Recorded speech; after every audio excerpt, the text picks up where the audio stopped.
State legal service authority West Bengal এর আন্ডারে কিন্তু আপনি যদি নিম্নোক্ত ব্যক্তিগণের কেউ হন তবে বিনা খরচে আইনি সাহায্য পাবেন। মহিলা বা শিশু, তপশিলি জাতি, তপশিলি উপজাতি সদস্য, কোনো শিল্প শ্রমিক, মানুষ নিয়ে অবৈধ কারবারের শিকার অথবা সংবিধানের 23(1) ধারায় বর্ণিত বেগার, মানসিক দিক থেকে অসুস্থ বা শারীরিক অন্যভাবে প্রতিবন্ধী, ভূমিকম্প, এই যে সমস্ত এমন ব্যক্তি যার বার্ষিক আয় সুপ্রিম কোর্ট বাদে অন্য কোনো আদালতে মামলার ক্ষেত্রে 1 লক্ষ টাকার নিচে এবং সুপ্রিমে 5 লক্ষ টাকার নিচে, এই যে আইনি পরামর্শ পরিষেবার জন্য যোগাযোগ করুন। জেলা আইনি পরিষেবা কর্তৃপক্ষ প্রত্যেকটি জেলা আদালতে অবস্থিত। মহকুমা আইনি পরিষেবা মহকুমা আদালতে, কলকাতা উচ্চ ন্যায়ালয় আইনি পরিষেবা, স্যানিটারি বিল্ডিং 1ম এবং 2য় তল, কলকাতা।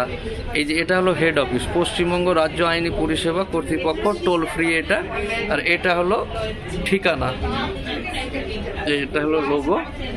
মানে আপনি যদি গরিব মানুষ হন, আপনার মামলা চলার জন্য টাকা পয়সা না থাকে, তাহলে কিন্তু আপনি এই ফ্রি বেনিফিটগুলো পাবেন স্টেট লিগাল সার্ভিস অথরিটির মাধ্যমে।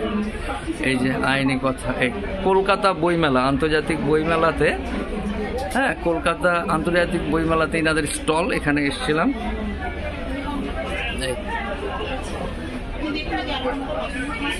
এই তো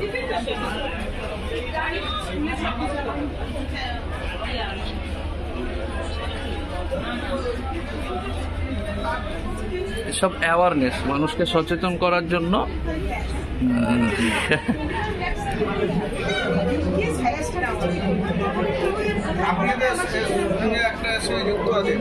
হ্যাঁ ঠিক ঠিক দেখেছেন। আমি আইন মেলা করেছিলাম 2013-14-তে এনাদের হেল্পে।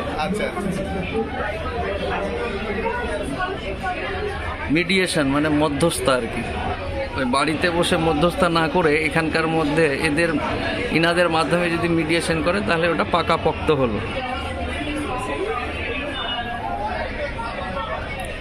আজ থেকে এই বিষয়টা জেনে রাখুন, খুব দরকারি। কাকে বলে বিচার ব্যবস্থার আইনি মধ্যস্থতাকারী? এই যে 10 বছর আইনি পেশায় যুক্ত থাকলে পরে সে চাইলে এই যে পড়ে নিন, এটাই হলো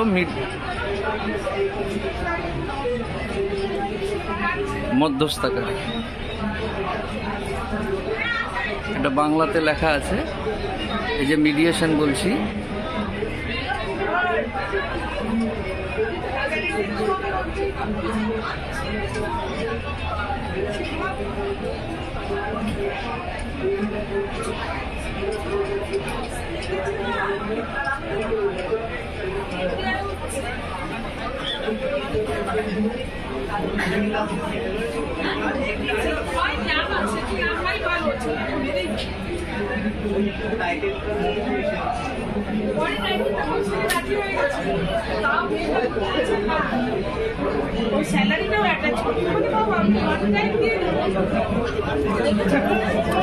এই যে বইমেলা,